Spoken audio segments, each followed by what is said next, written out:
Hi everyone, welcome to a beautiful Shepparton day. So I'd just like to acknowledge the traditional custodians of the land on which we're all gathered and pay my respects to elders past, present and emerging. So this today is an official launch of Jabba the Bus, but also I'll just provide a quick update in relation to where we're placed in terms of the outbreak at the moment in Shepparton. And then we'll have a few guest speakers to talk more about the bus, including Roy Ward and some of our staff from the vaccination team. At the moment, in relation to the outbreak in Shepparton, there's 99 active cases. Over the weekend, there was eight new cases that were linked, and also one new case that's being investigated currently at the moment. In terms of where we're placed in relation to the number of people that have been cleared so far, that have been positive or active cases, that's a total of 31. So we're making good progress in terms of people being cleared. Of course, we had a really big weekend for the release of the primary close contacts that were largely associated with the school exposure sites that followed the day 13 testing on Thursday and into Friday and Saturday. Around 4,500 people were released from quarantine. So that's terrific, and I'm sure it's certainly made a big difference to us as a health service not to have as many staff furloughed. So I'm sure it's been the case for a number of other organisations and employers across the Goulburn Valley, but particularly in Shepparton and Mooroopna. So before we move into the launch of the bus, I'm happy to take any questions on that before we go any further, but I'm sure you're probably all excited to hear about Jabba the Bus. So in terms of new cases today, what is that number? There's one or two that have come in since we closed out the previous 24-hour reporting period last night, and it's still early in terms of the investigations and the contact tracing process and understanding those new cases. So officially to 8 p.m. last night there's none, is that correct? Yeah, well, it really just depends on what time the cut-off and who's looking at the reports. But as I said, for us over the weekend, it was 8 positive cases new that are all linked, plus one that's being investigated, and a small number since we closed off that 8 p.m. period last night. So they're all linked and in quarantine? The 8 plus 1? Yep. The eight are definitely all linked and in quarantine. Yep. The other new case is still being investigated. And the curve for active cases has really started to bend, and even more today. What would you say to the community though about the risks that are still evident? Well, the risks are still there. I mean, COVID's present in the community and right across the country, and really, ultimately it relies on everybody doing the right things in maintaining their distance, keeping masks on, hygiene, sanitising hands, all of those sorts of things, and of course getting vaccinated. That's the most important thing that we can all do individually and collectively as a community to get vaccinated, and Jabba the Bus is a really important part of that. But there's plenty of access to vaccination sites right across the public network, so people can book on the coronavirus.vic.gov.au or on 1800 675 398. They're the state-run hubs. There's plenty of access to vaccination in those services, plus also the general practices and the pharmacies are vaccinating as well. So as we've seen, the government has been able to source additional doses of Pfizer in the last 1 or 2 days, and they're going to be distributed out to all of the hubs and different clinic sites in the coming few days. So plenty of access, and of course we urge people to get vaccinated that may not have been vaccinated to date.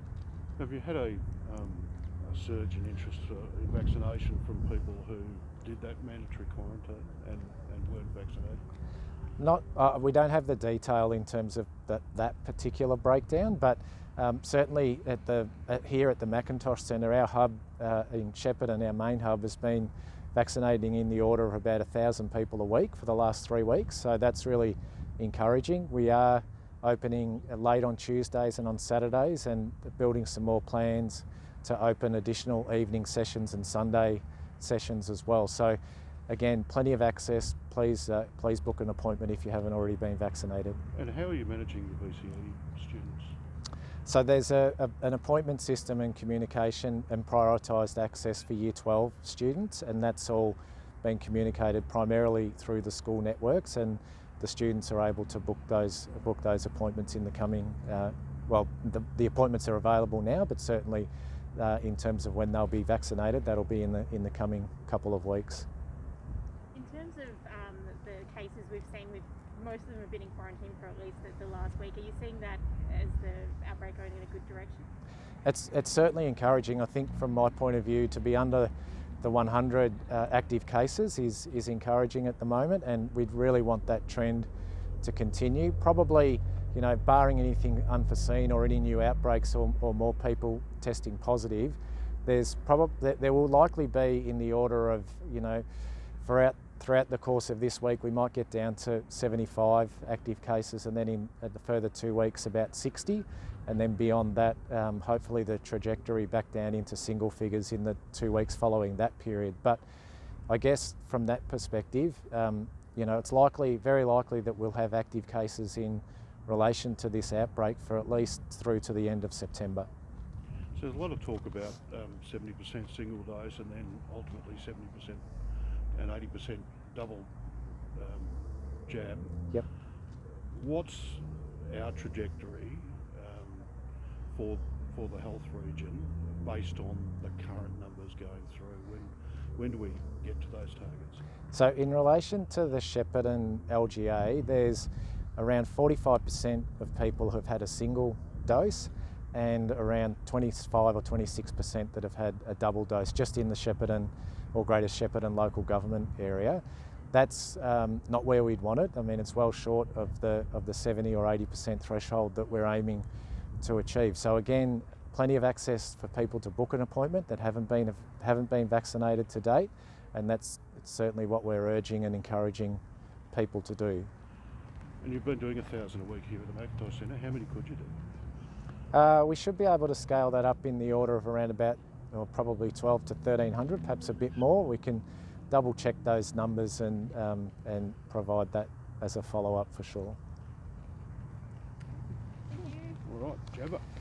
Jabba the Bus. All right. So I'll just say a few words, and then we'll invite Roy Dyson from Dyson's Bus Lines to come and say a few words as well, and then some of our staff, and we'll cut the ribbon formally as well. So really, in relation to Jabba the Bus, it's a terrific idea that I think, from what I understand, started off as a conversation over morning tea or a lunchtime break for the staff here at the Macintosh Centre, and it's something that sort of grew from there and became a reality, as you can see behind me today. So I think it's a fantastic idea to have the concept or the ability to take vaccination to people who may not be able to access a vaccine as readily as they could if they perhaps lived in a larger centre. They may live in a more isolated, smaller rural community.